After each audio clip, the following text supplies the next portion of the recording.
Tips with Tony. Tips with Tony. All about nutrition from your favorite dietitian. Everything you need to digest in your mind. Tips with Tony. Tips with Tony. Making you healthier one bite at a time. With Tony. Woo. Hello, and welcome to the Tips with Tony podcast. I'm Tony Marinucci, your registered dietitian, helping you get healthy one bite at a time. I hope you've liked the previous episodes all about carbohydrates and protein. Today, we're talking all about fat. I think by now you know that macronutrients are carbohydrates, protein, fat, and water, and we need to consume them in large quantities. Fat, however, is one of those things where it's calorically dense, so although we need to consume it, we don't need large quantities of it. However, we do need to consume it. It is essential, and there's different types of fat, and we're going to talk about them. Just like there's healthy sources of carbs and healthy sources of protein, there's healthy sources of fat and less healthy sources of fat. So I'm going to talk about what those are. Certain foods already have fat in them, so as you know, animal protein carries fat with it. Things like nuts and seeds have fat inside of it. Olive oil is a great source of fat. Stuff like avocado, there's fat inside of it. So although we use fats for cooking, things like butter, olive oil, we don't necessarily need to use a lot of it in our cooking because they're in the foods that we usually eat.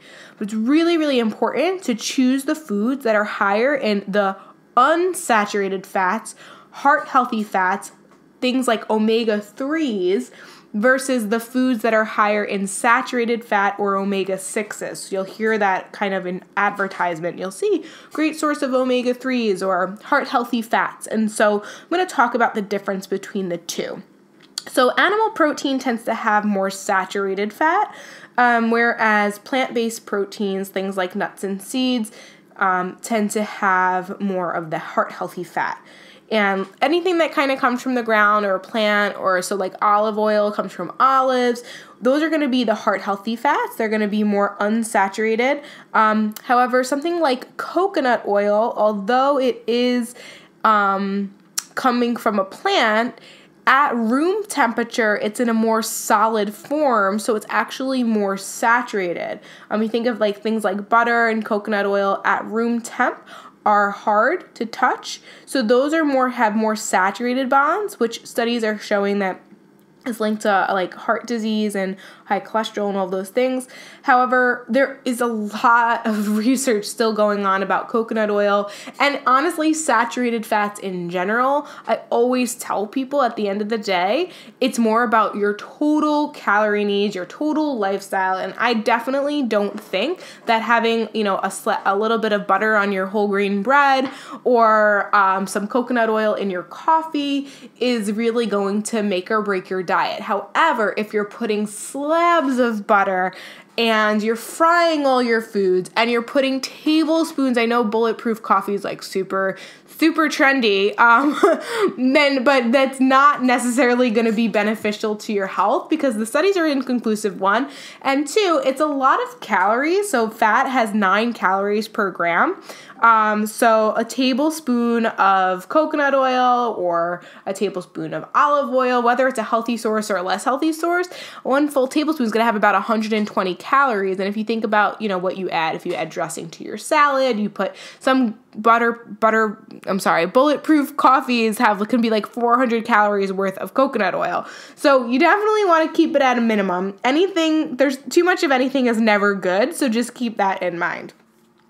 What I will say is that in general, it'd be really great to incorporate more omega-3s, so more unsaturated fat. So I talked about how they're in things like olive oil and avocado, but particularly fish oil has a great source of omega-3. So your fatty fishes like salmon and tuna. With the skin, usually I tell people to trim the skin or trim visible fat when it comes to like animal sources like, beef or pork. However, when it comes to fish, consuming the skin and choosing the fattier cuts, like a salmon, is going to be beneficial for your health. If you're not someone who consumes fish 2 to 3 times a week, You could consider an omega-3 supplement. However, I always believe food is the best sources. Some plant-based sources are like things like chia seeds and flax seeds. Avocado oil is a great source of omega-3s. And so just make sure that you're consuming those on a daily basis.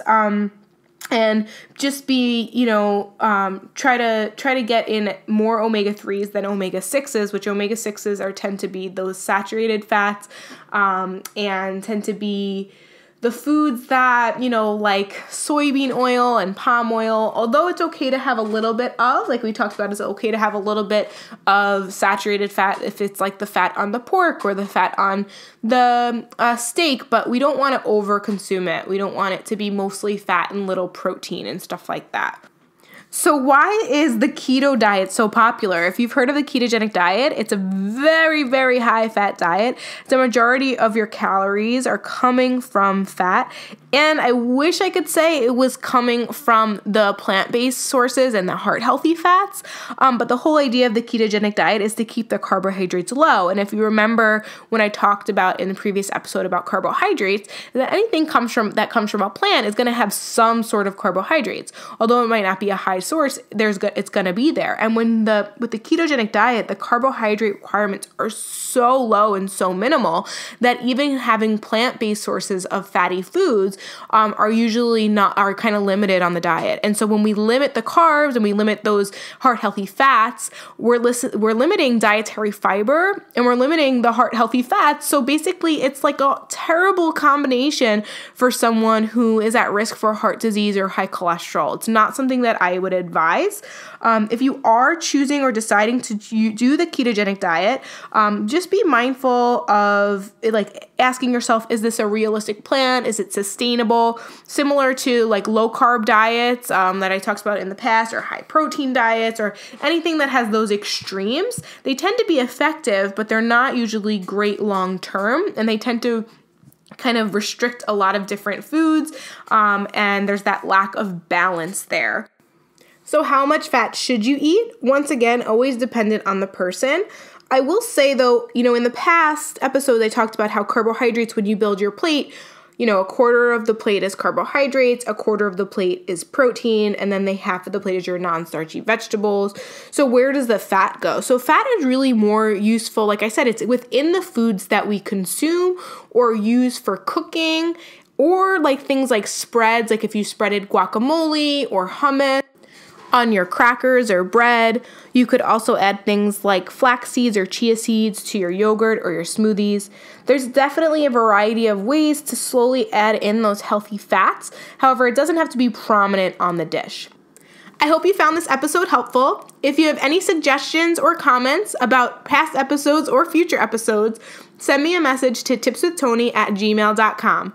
If you're not already following me on Instagram and Facebook, you definitely want to do that. And if you are not a part of our free Facebook community, you definitely want to join us. We're basically a group of people who are committed to living a healthier lifestyle. Everyone in that group is done with dieting. They understand that there's no such thing as a quick fix. And in order to have a life of quality, we have to live it and practice it every single day.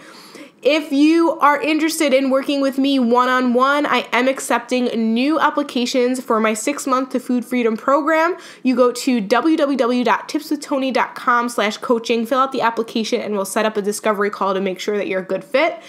And if you have anybody who you think would benefit from listening to this podcast, please, please, please share it, subscribe, rate a review, do whatever you can to get the word out there. I really appreciate you guys. I am excited to be able to give you nutrition information every single week. Thank you so much for listening. As always, this is the Tips with Tony podcast. I'm Tony Marinucci, your registered dietitian, helping you getting healthy one bite at a time.